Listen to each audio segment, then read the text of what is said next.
Hello, welcome to my channel. My name is Igita, and what we will be doing today, we will be reviewing Ivanka Trump's speech that she made in 2020 during the presidential election.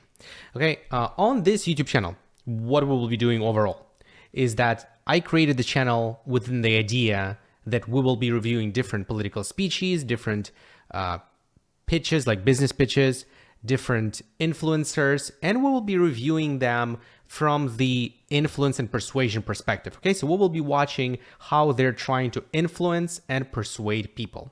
Before we actually start analyzing, before we start diving in, I want to say a couple of things. First of all, I know that this speech is political, but we're not here to discuss politics. Okay, that's beyond the point. Okay, I don't care if you're Republican. I don't care if you're Democrat. Okay, I'm from Ukraine. I live on another continent. Okay, so for me, it doesn't really matter. Okay, what matters for me and what should matter for us here is just influence and persuasion techniques that they're using. Okay, that's the tool. We're looking at the tools and we're thinking about how we can use it in our own work. Yeah, why I decided to actually use this speech as the first speech on my channel. This actually was the first speech that I ever analyzed. So, you know, I have like some sort of a connection to it. I will not be able, of course, to watch the full speech completely because of the copyright issues I think that I might get. So I will be just watching everything here and it will show you the best moments, okay, and specifically what type of influence tactics she uses. All right. So with this being said, let's get it started. Now, before we actually start talking about the speech itself, we need to understand a couple of things. Okay. We need to understand 4 elements because every influence attempt is specifically orchestrated. We cannot start analyzing this speech or any influence attempt before we actually figure out those 4 things, okay?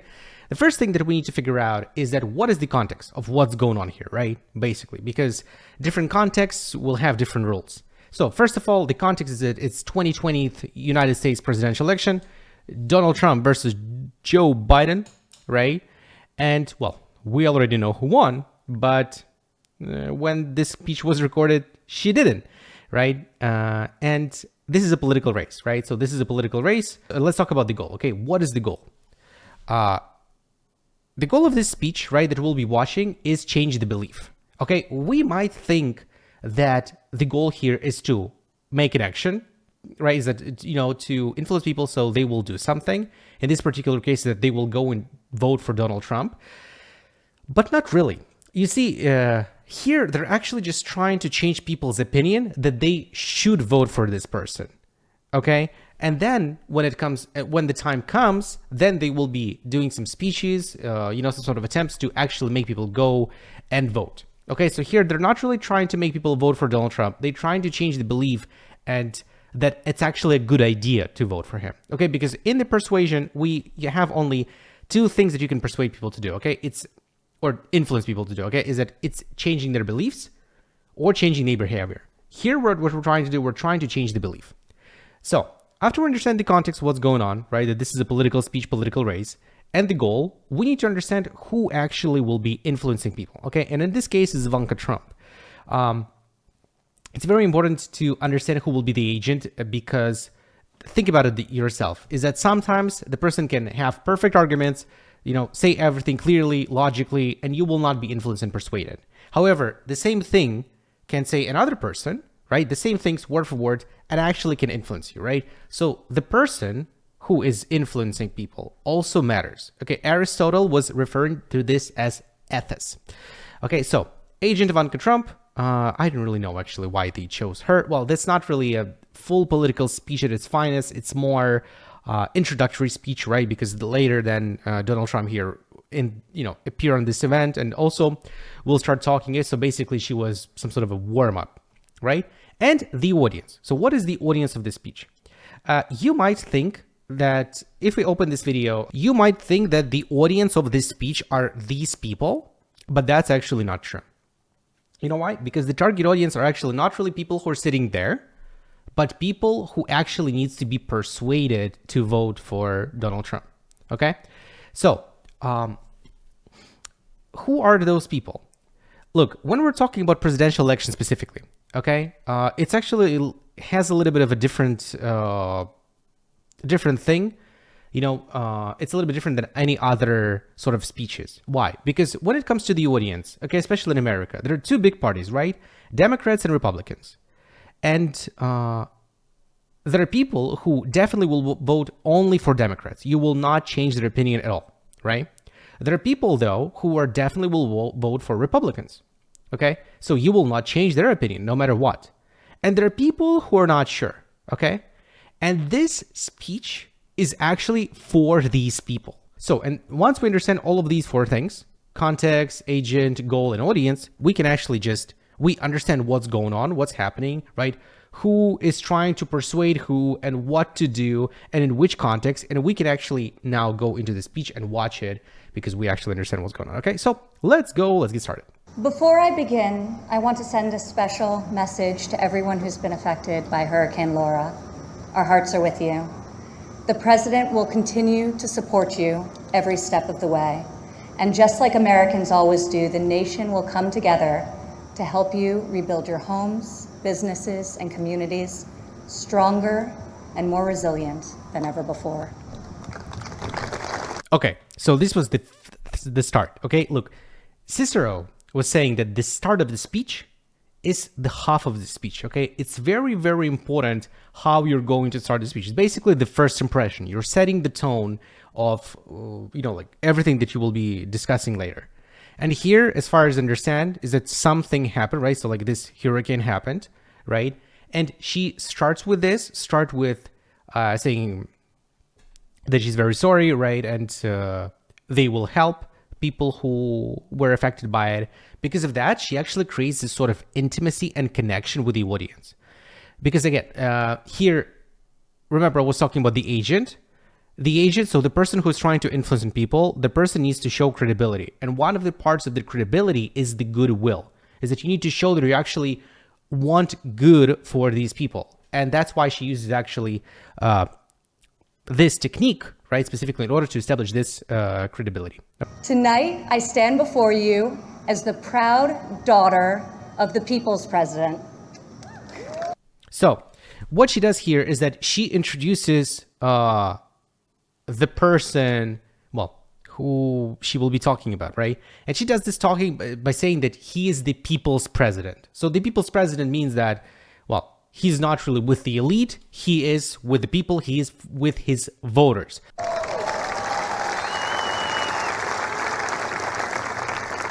He is our commander-in-chief, champion of the American worker, defender of common sense, and our voice for the forgotten men and women of this country.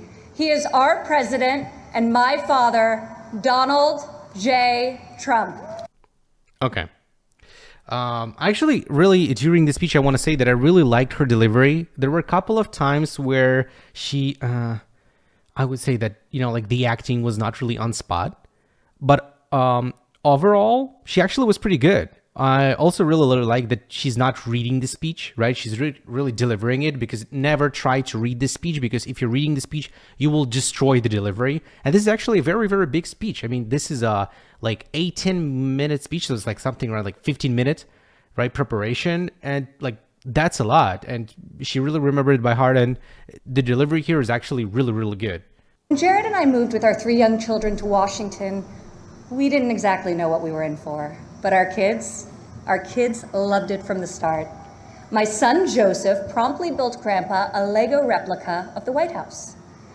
The president still displays it on the mantle in the Oval Office right over there so that he can show world leaders, just so they know he has the greatest grandchildren on earth. What she does here is that she tries to show that the Donald Trump is not only a billionaire and a president of America, right? But also that he's a granddad. That he's a granddad, right? By doing it this way is that the person becomes more relatable to the audience, right? People are more likely to vote for the person or follow the person, right? Like in terms of leader and a follower, right? That they can relate to. I was shocked to see people leave major challenges unsolved so they can blame the other side, campaign on the same issue in the next election. But Donald Trump did not come to Washington to win praise from the Beltway elites. Donald Trump came to Washington for one reason and one reason alone: to make America great again. So we see here actually very, very interesting play, I would say, that she does, is that this is called contrast. The biggest message here is that we want to make America great again, right? But if she just said that, it actually wouldn't really sound that powerful. So in order to make it sound more powerful, right? So like this is positive, right? She adds negative behind it. Well, okay, maybe not her. I'm pretty sure that's not her, right? The person who was writing the speech, okay? But anyway, is that, right? If she just said, hey, let's make America great again, okay.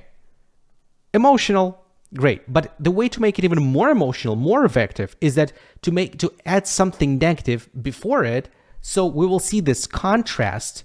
And because of this thing will actually, like this positive thing, will actually sound more positive. I recognize that my dad's communication style is not to everyone's taste, and I know that his tweets can feel a bit unfiltered.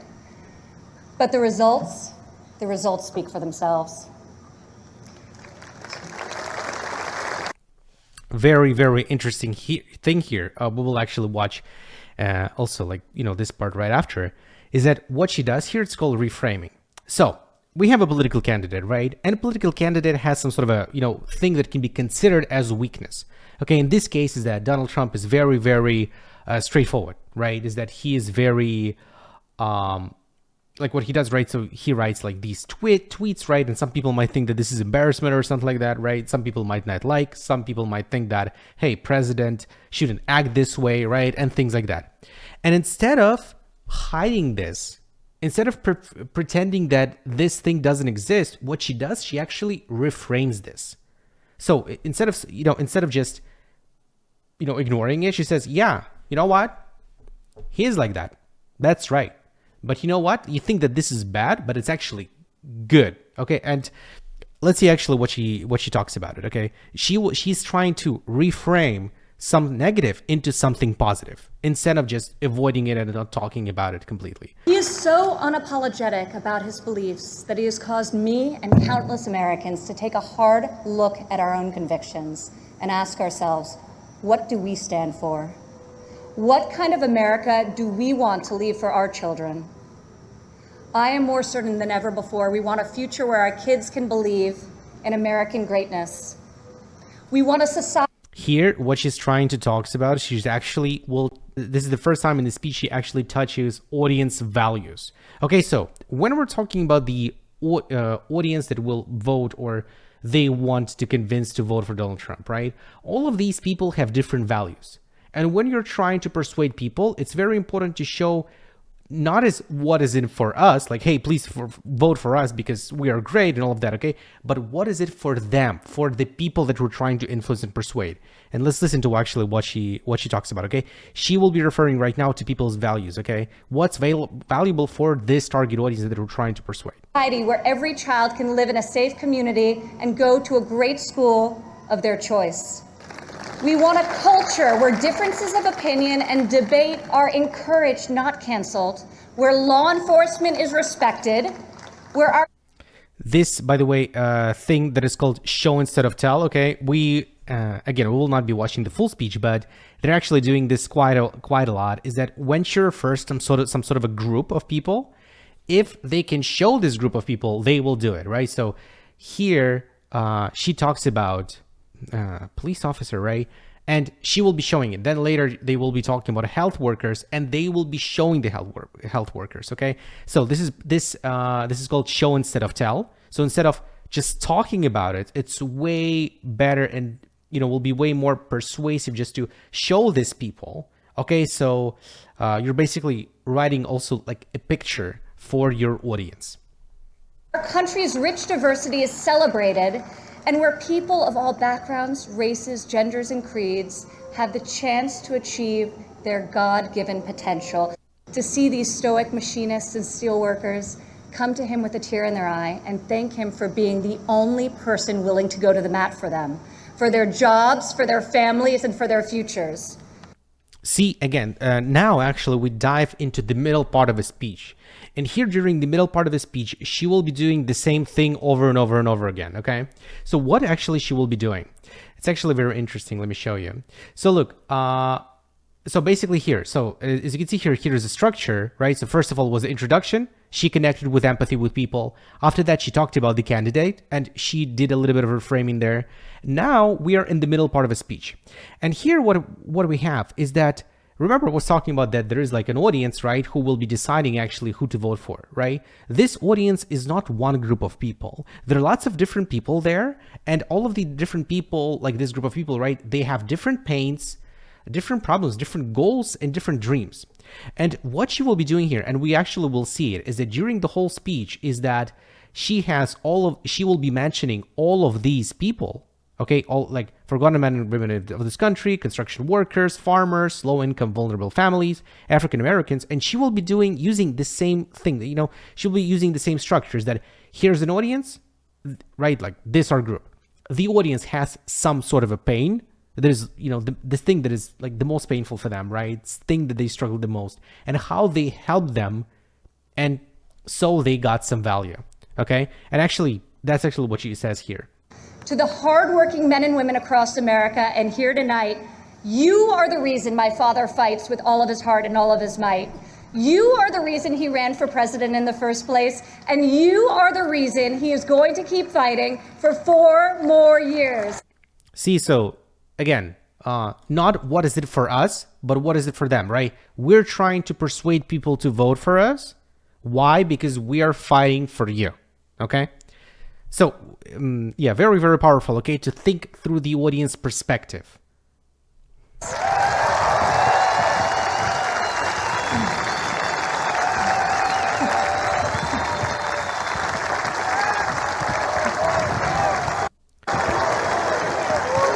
What we see here is basically social proof.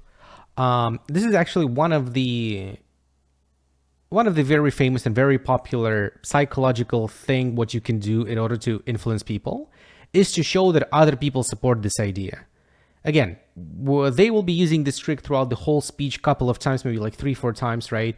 But she shows, right, so she says something, and there is some sort of a social proof that people agree on that. Because of that, if you see other people supporting something, you're more likely to support this as well. Like, understand a very important thing. There's lots of people there. Okay, a lot of people sitting there. But all of these people, in the end of the day, are basically there just to convince others who will be watching this online to vote for this person. From that point on, he became a voice for those who had been unfairly silenced in our prison system. President Trump rectified the disparities of the 1994 Biden crime bill that disproportionately hurt African Americans. See, also the same thing. Okay, we have the target audience. They have some sort of a pain, and now how they help them, and this is the biggest victory, right? The same structure that I was talking about. Okay, audience, pain, win.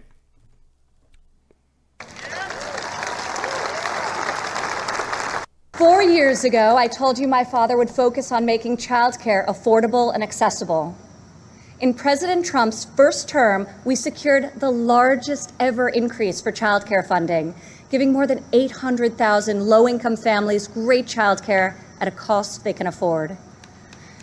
As part of Republican tax cuts, in 2019 alone, our child tax credit put over $2,000 into the pockets of 40 million American families. See, the same thing, right? We have low-income, vulnerable families, right?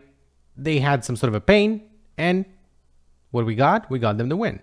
They're using, like, you will see here during this speech that she uses different ways to say that. Like, sometimes she starts with a story, sometimes she starts with a fact in order to show the pain, but it's still the same structure, you know, it's still the same idea. Because basically their plan here is to go through all of the possible audiences, right? And show how they help them. Because all of these people who are here, some of them, well, basically, I'm not really talking about everyone, but like 80% of them will be mentioned in this speech. Democrat politicians recently introduced a plan to increase the child tax credit. Yet when I was fighting less than 3 years ago at the president's direction to get Congress to double the child tax credit, not a single Democrat voted to pass the law. Here, what happens is that she attacks the enemy. By the way, that's actually, remember I was talking about the context at the beginning of the video? This is actually, this thing is very, very common in politics, but you will not see it a lot in other domains. Because, like, overall, it's considered not a good thing when you're attacking the enemy. Like, think about it this way, is the gossiping, right? So imagine that you are with a friend and you start gossiping about someone and saying some bad things behind his back. This also will put the shadow on you as well. The same thing happens if you just start talking, like, badly or, right, about other people, like, on stage or, right? It's also, like, will put the shadow on you.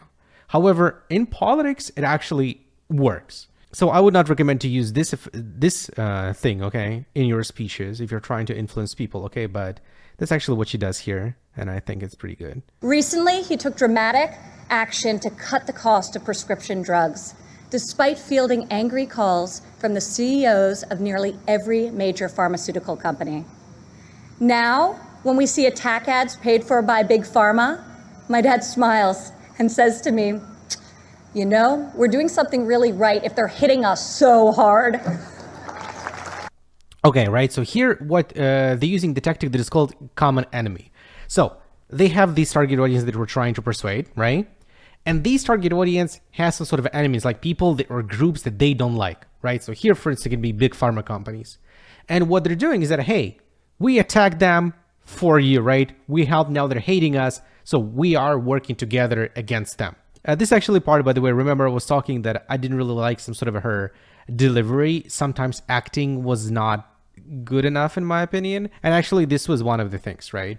Is that when it comes, like, she overall, I think is actually really good, but when it comes to some emotional parts, in some emotional parts, she's not really like living it. You know, like in acting, it's very, very important to fully relax. Okay, fully relax and be in this role, right? You really believe in what you're saying. And it feels here, at least to me, that she's not ready. Like, she's still feels a little bit nervous here. Defying all expectations, just weeks ago, he rewrote history again by making a peace agreement in the Middle East, the biggest breakthrough in a quarter century. Very, very important here. Now, we're actually getting very, very closely to the end of the speech. Speeches work in a way that when you're listening to the speech, okay, you're using your short-term memory. And short-term memory has some sort of a capacity, okay? So this was the beginning of the speech, right? This is the end of the speech, and here we actually are, right? In the speech, when you are right here, right, when you're very, very close to the end, very important thing to understand that most of the things that she was talking about, people already had forgotten, right? Because that's actually the capacity of short-form memory, right? We're just listening what she's saying, and we're instantly forgetting, you know, big part of it. And that's why it's very important that your biggest victory, your largest victory, right? Like your biggest like claims, you know, the most important arguments should be at the end. And that's actually what we see here, is that if you watch the speech completely, is that she starts about this victory, small, small, right?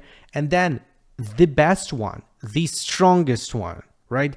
The most powerful one will be right at the end. And this actually what they chose as the last argument, right? The most important one, that he stopped the war in the Middle East. Our president refuses to surrender his beliefs to score point with the political elite. To my father, you are the elite. You are the only people he cares about scoring points with. Washington has not changed Donald Trump. Donald Trump has changed Washington. So, as you can see here, she also says the same thing that she kind of said before, is that he doesn't care about the elite, right? Like about the real elite. You are the elite. So people, right? So we can see she actually was referring to this a couple of times, like I think 3 times during her speech. America doesn't need another empty vessel who will do whatever the media and the fringe of his party demands. Now more than ever, America needs 4 more years of a warrior in the White House. Again, contrast, right? America doesn't need this. What they need is this, and this is us, right? So again, contrast, right? Very, very popular in public speeches. And we can see that she uses here a lot. Yeah, and here basically the speech ends. Okay, she doesn't really have any specific call to action. Why? Because here she basically was introducing the Donald Trump, right? She introduces and then Donald Trump appears. Here we will see it. Here, okay, and then he will start talking, right? But yeah, this is it actually. So it's been 34 minutes. Goddamn, I actually thought that I would finish at something in 20, but it looks like it actually took longer than that. Yeah. So this is it. This is about the speech. Let me know what you think, and I hope it was useful for you. Use some of the ideas here in your videos, I think, if you want to influence and persuade people. My name is Nikita, and I'll see you next time.